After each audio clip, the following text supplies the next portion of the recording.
ঈদের সময় ঘুমাইতে ঘুমাইতে পার করে ফেলছি, লাস্টে অভিকে বলতেছি চলো একটা সেরকম প্লেসে নিয়ে যাই।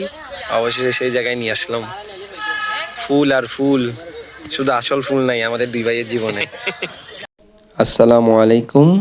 ঘুমিয়ে ঘুমিয়ে ঈদ পার করলাম। তো ঈদের দ্বিতীয় দিন বিকালে অভিকে কল দিলাম, বলতেছি অভি চলো একটা জায়গায় নিয়ে যাব, তুমিও তো কোথাও যাও নাই, একসাথে চলো ঘুরে আসি। বলতে দেরি আমার ভাইও সাথে সাথে পাঞ্জাবি পায়জামা পরে চলে আসছে ঘুরতে যাওয়ার জন্য। কোথায় যাব সেটা বলি নাই, সেটা সিক্রেট রাখছিলাম। তো বলার সাথে সাথে একটা রিক্সা নিয়ে আমরা চলে যাই আমাদের সিক্রেট জায়গায়। সেখানে গিয়ে দেখতেছি ছবি তোলার জন্য 10 টাকা করে নিচ্ছে পার পারসন। 150 টাকা রিক্সা ভাড়া দিয়ে গেছি, সেখানে 10 টাকা আর কি। তো 10 টাকা করে 20 টাকা দিয়ে আমরা ঢুকে পড়ি বাগানে।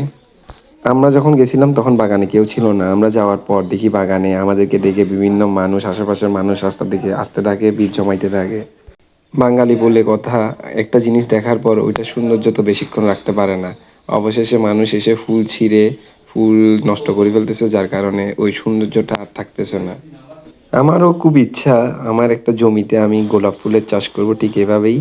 এরপর শাহরুখ খানের মতো একটা পোজ দিয়ে ছবি তুলব। আমার ইচ্ছাগুলো সব অদ্ভুত অদ্ভুত। তার মধ্যে একটা হচ্ছে কালুঘাটের ব্রিজে উঠে লাফ দেয়া। এই ইচ্ছার কোনো কারণ নেই, এমনি একটা ইচ্ছা কালুঘাটের ব্রিজে উঠে কর্ণফুলী নদীতে লাফ দিব, সাঁতার কাটবো, গোসল করব।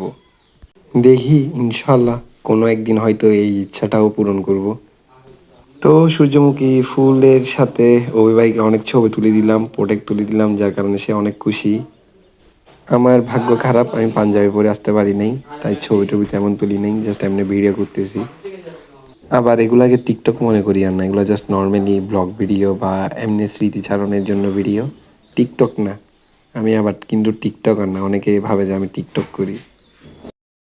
আজ এই পর্যন্তই, ভালো থাকবেন, আল্লাহ হাফেজ।